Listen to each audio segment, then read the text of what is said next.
Hello दोस्तों, welcome to education अड्डा। मैं प्रियेश आपके अपने चैनल एजुकेशन अड्डा पे स्वागत करता हूं। जो भी फ्रेंड मेरे चैनल पे नया रखे, प्लीज चैनल को सब्सक्राइब करिए, बेल आइकन प्रेस करिए ताकि आने वाली नई क्लासों का नोटिफिकेशन आपको प्राप्त होता रहे। जैसे आपको पता होगा, आज मैं आपके साथ डिस्कस करूंगा इंडस वैली सिविलाइजेशन, सिंधु घाटी सभ्यता, हड़प्पन सभ्यता। ठीक है, ये हिस्ट्री का मेरा पहला लेक्चर होगा। अब कोई भी एग्जाम अगर देने जा रहे हो, ये लेक्चर आपके लिए काफी हेल्पफुल रहेगा। ठीक है दोस्तों, जैसे आप देख रहे हैं, आज मैं आपके साथ डिस्कस करूंगा हड़प्पन सिविलाइजेशन, सिंधु घाटी सभ्यता। ठीक है, ये मेरा पहला लेक्चर होगा। काफी कुछ जानेंगे, क्या क्या कहां से क्या खुदाई हुई, क्या क्या प्राप्त हुआ। ठीक है, चलो देखते हैं। देखो, जो सिंधु घाटी का सभ्यता का क्षेत्रफल है 12,99,600 वर्ग किलोमीटर एरिया कवर किया हुआ है ना। ये देखो, आप खुद देख सकते हो, इतने में इसने एरिया कवर करा। और इसका जो आकार है ना, ये इसका आकार त्रिभुजाकार है। ठीक है, रेडियो कार्बन, ठीक है, तिथि निर्धारण विधियों से सर्वाधिक प्रचलित विधि से पद्धति के अनुसार हड़प्पा सभ्यता की तिथि 2350 ईस्वी से पूर्व से 1750 पूर्व मानी गई है। ठीक है, सर्वाधिक मान्य सिंधुकालीन तिथि उत्खनन के आधार पर 2500 ईस्वी, यहां पे देखिए, देख सकते हैं आप, 2500 ईस्वी पूर्व निर्धारित की गई है ना। आपको बताऊं कि सिंधु सभ्यता का सर्वप्रथम रहस्य उद्घाटन 1856 में वर्टन और विलियम वर्टन ने किया है। ठीक है, यहां एक कांस्य युगीन सभ्यता के नाम से भी जानते हैं। इसका इतिहास के अंतर्गत अगर हम माने तो सिंधु सभ्यता तीन राजधानियां हैं। तीन राजधानियां हैं। कौन सा? कालीबंगा, हड़प्पा और मोहनजोदाड़ो। कितनी? तीन सभ्यताएं हैं। ठीक है, अब बात करता हूं। सर्वप्रथम 1921 ईस्वी में राय बहादुर दयाराम साहनी ने तत्कालीन भारतीय पुरातत्व विभाग के निर्देशक सर जॉन मार्शल के नेतृत्व में हड़प्पा नामक स्थल की खुदाई कराई। ठीक है, और इस सभ्यता की खोज सिंधु सभ्यता और हड़प्पा सभ्यता से इसलिए कहा जाता है क्योंकि सिंधु सभ्यता सर्वप्रथम महत्वपूर्ण खोज हड़प्पा में हुई थी, है ना। इस बात को अच्छे से याद रखना आप। और कब हुई थी ये? सर्वप्रथम 1921 में दयाराम साहनी द्वारा तत्कालीन भारतीय पुरातत्व विभाग निर्देशक सर जॉन मार्शल के नेतृत्व में हड़प्पा नामक स्थल की खुदाई हुई थी। ठीक है, इतना आपको पता हो गया होगा। अब मैं बात करता हूं हड़प्पा के पश्चात 1922 ईस्वी में राखल दास बनर्जी ने मोहनजोदाड़ो नामक एक स्थल की खोज सिंधु सभ्यता के अन्य नदी घाटियों के विस्तृत स्वरूप का पता चलने के कारण हड़प्पा सभ्यता के नाम से भी अधिक जाना जाता है। ठीक है, जो हड़प्पा इस नगरी की सभ्यता का उत्खनन स्थल होने के कारण नामांकन यह सामान प्राप्त हुआ था। ठीक है, यह हुआ। और मोहनजोदाड़ो का नामक स्थल की खुदाई किसने? ये 1922 ईस्वी में हुई थी और राखल दास बनर्जी द्वारा कराई गई थी। ठीक, और आपको बताऊं, भारत में सर्वाधिक सिंधु सभ्यता का स्थल गुजरात में प्राप्त हुए हैं।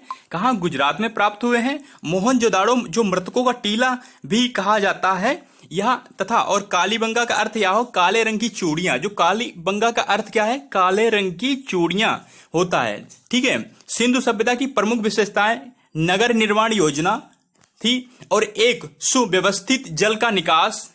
ठीक है, इसकी प्रेरणा थी। इस सभ्यता के नगर निर्माण योजना का प्रमुख विशेषता थी। कौन सी? नगर निर्माण योजना की प्रमुख विशेषता थी। ठीक है, और हड़प्पा सभ्यता का समाज मृतात्मक एवं ये वाला एवं कृषि एवं पशुपालन के साथ साथ उद्योग एवं व्यापार अर्थव्यवस्था के मुख्य आधार पर थी। ठीक है, किस पे? अर्थव्यवस्था पे और उद्योग और व्यापार के आधार पे थी। विश्व में सर्वप्रथम यही निवासी कपास की खेती प्रारंभ की थी। किसने कपास की खेती? इन्होंने प्रारंभ की थी। और मेसोपोटामिया में कपास के लिए सिंधु शब्द का एक प्रयोग किया था।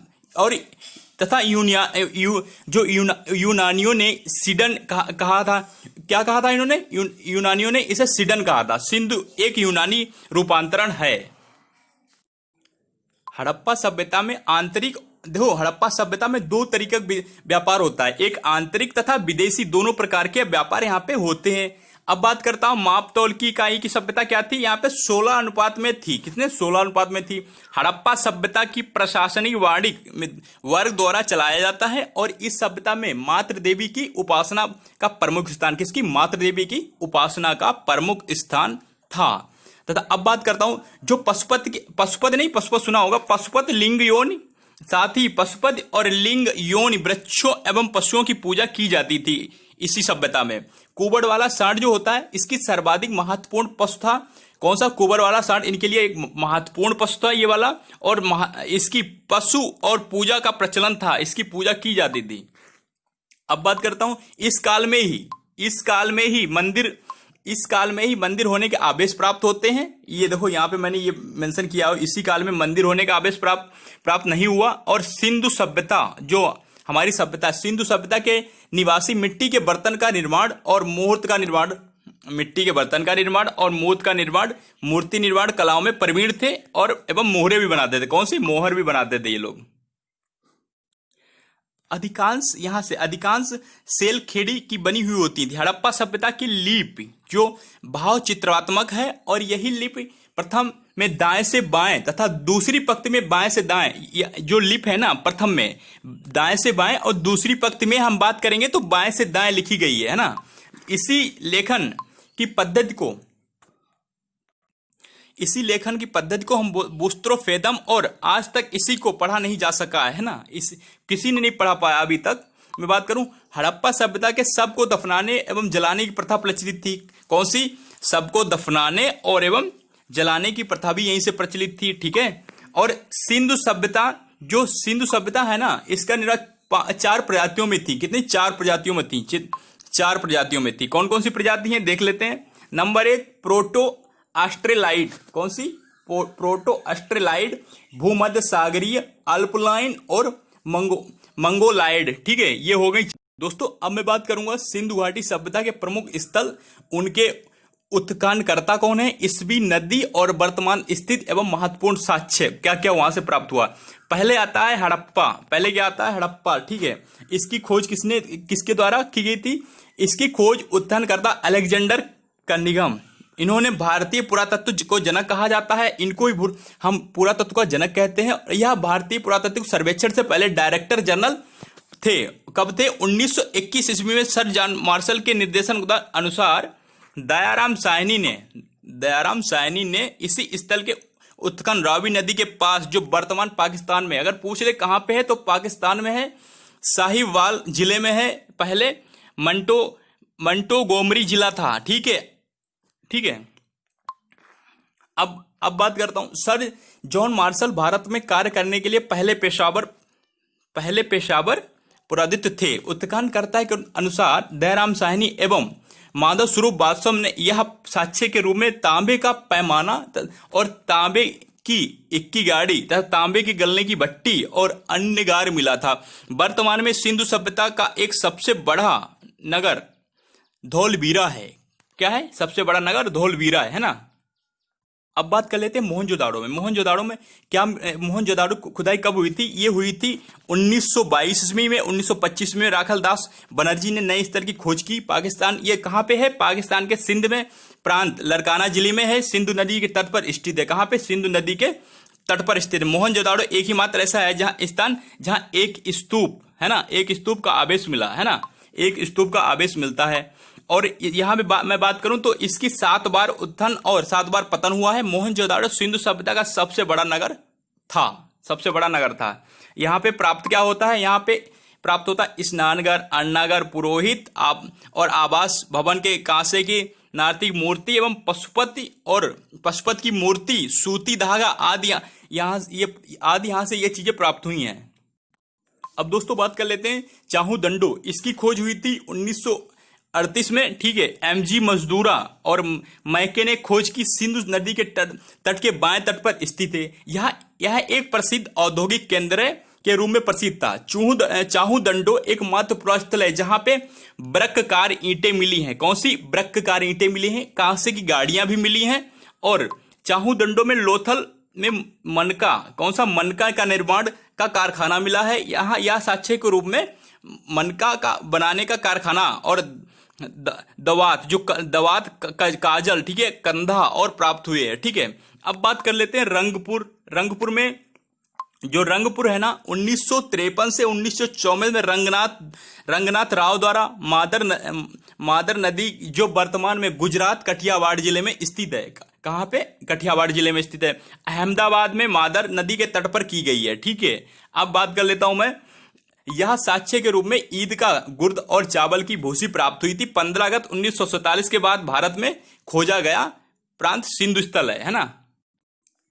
दोस्तों बात कर लेते हैं रोपड़ की। रोपड़ की 1953 से 1955 द्वारा यज्ञदत्त शर्मा द्वारा सतलुज नदी के किनारे पंजाब का रोपड़ जिले में स्थित है खोज की गई है। इसके साक्ष्य के रूप में मानव के साथ कुत्ते को दफनाने के प्राप्त हुआ था। अगर पूछ ले मानव के साथ कुत्ते को दफनाने से कहां से प्राप्त हुआ, ये रोपड़ में। और इसके खोजकर्ता कौन है? यज्ञदत्त शर्मा, और सतलुज नदी के किनारे पंजाब में। ठीक है, अब बात करता हूं लोथल। ठीक है, ये वाला लोथल रंगनाथ राव द्वारा 1955 से 1962 में किया गया, भोगाव नदी के किनारे। और ये कहां पे? गुजरात खंबत खाड़ी के अहमदाबाद जिले में है, खोजा गया है। ठीक है, इसके साक्ष्य के रूप में जहाजों की गोदी में, ठीक है, जहाजों की गोदी, डाक यार्ड, युग्मित और समधान, रंगाई के कुंड, हाथी का दांत का पैमाना आदि यहां से प्राप्त होती है। ये चीजें यहां से प्राप्त होती हैं। कब्रिस्तान में पुरुषों और महिलाओं के एक साथ दफनाने के साक्ष्य यहीं से मिलते हैं। इसका, ठीक है, यहीं से मिलते हैं। चावल के साक्ष्य यहीं से प्राप्त होते हैं ना। दोस्तों कोट दीजी 1955 में फैजल अहमद के द्वारा सिंधु नदी के पास, जो वर्तमान में सिंध प्रांत में खैरपुर स्थान पर खोजा गया है। ठीक है, यहां साक्षी के रूप में पत्थर और बानाग्रत प्राप्त हुए हैं ना। अब बात कर लेता हूं मैं आलमगीर। ठीक है, आलमगिरी क्या है? 1958 में यज्ञदत्त शर्मा द्वारा हिंडन नदी के तट पर, जो वर्तमान उत्तर प्रदेश के मेरठ जिले में प्राप्त हुआ है। यहां सांप तथा रीछ के मर्ण मूर्ति प्राप्त हुई है। ठीक है दोस्तों, बात करता हूं कालीबंगा 1953 ईस्वी में हुई थी। और किसने की थी?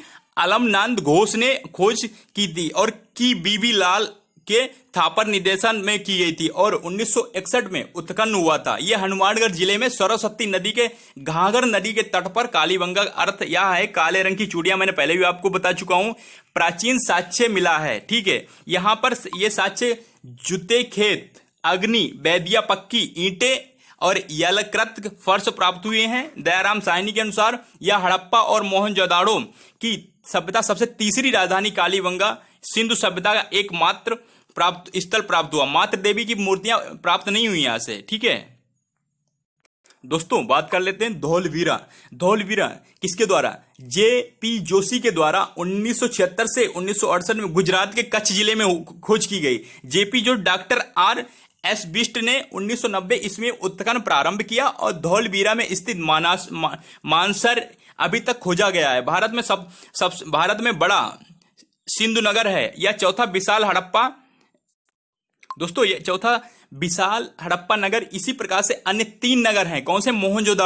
मोहनजोदाड़ो एवं बहावलपुर और गेनीलिवाल 3 है। तीनों नगर पाकिस्तान में है। साक्ष्य के रूप में हम बात करते हैं पालिसदार श्वेत पाषाण खंड यहां पे प्राप्त हुआ था, और स्टेडियम सैंधव लिपि के 10 बड़े अक्षर जो लांबा जलाशय के साक्ष्य प्राप्त हुए थे यहां पे। ठीक है दोस्तों, बात करता हूं बनावली 1973 से 1974 में रविंदर सिंह बिष्ट के द्वारा रंगाई नदी के किनारे वर्तमान हरियाणा हिसार जिला में यहाँ पे है। कहाँ पे है? बनावली, ये हरियाणा हिसार में, और खोजा गया है साक्ष्य के रूप में यहाँ पे मिट्टी का खिलौना। ठीक है, क्या प्राप्त हुआ? मिट्टी का खिलौना, हल जो हम जिससे जोता जाता खेत, और मातृ देवी की मूर्ति प्राप्त हुई है यहाँ पे। अच्छे से देख लेना इस बात का। और बताऊं, मैं बात करूं तो बालाथल सिंधु सभ्यता के क्षेत्र में बाहर अभी तक सबसे ज्ञान पुराना ग्रामीण अधिवास भी है यहाँ पे, और सिंधु सभ्यता के संबंधित। दोस्तों अब मैं बात करता हूं कि सिंधु सभ्यता के कुछ विचारधाराएं हैं। विद्वान मार्टिमर व्हीलर, ठीक है, DH गार्डन, मार्शल क्रेम आज सिंधु सभ्यता का उदय मेसोपोटामिया संस्कृति से बताते हैं। ठीक है, अब मैं बात कर लेता हूं राखल दास बनर्जी ने सिंधु सभ्यता की द्रविड़ सभ्यता का विस्तार बताया है। अब जो आलमनंद घोष हैं इन्होंने बताया, आलमनंद घोष एवं एल्विन्स ने राजस्थान, गुजरात, सिंध, पंजाब, बलूचिस्तान एवं पूर्ण हड़प्पा संस्कृति सोडी में उदित हुई है ना, ये बताया इन्होंने। अब क्या मैं बात करता हूं आरपी चंदा, फेयर सर्विस सिंधु सभ्यता का संस्थापक, ऋग्वेद उल्लिखित पाठी थे। और राव अग्रवाल, फायर सर्विस ने भारत की धरती पर फलित अग्रिम संस्कृति बताया है। और बनर्जी एवं शास्त्री ने ऋग्वेद से वर्णित दास अथवा सिंधु सभ्यता के विचारक थे। ठीक है दोस्तों, ये आज का लेक्चर आपका यहाँ पे खत्म होता है। आशा करता हूँ इस लेक्चर से आपको काफी कुछ जानने को मिलेगा। आने वाला कोई भी एग्जाम होगा काफी कुछ यहाँ से आपको दिखने के क्वेश्चन मिलेंगे। आशा करता हूँ ज्यादा से ज्यादा आप दोस्तों के साथ अपने शेयर करिएगा, दोस्तों के साथ ज्यादा से ज्यादा शेयर करिए। Thank you for listening, for watching this video.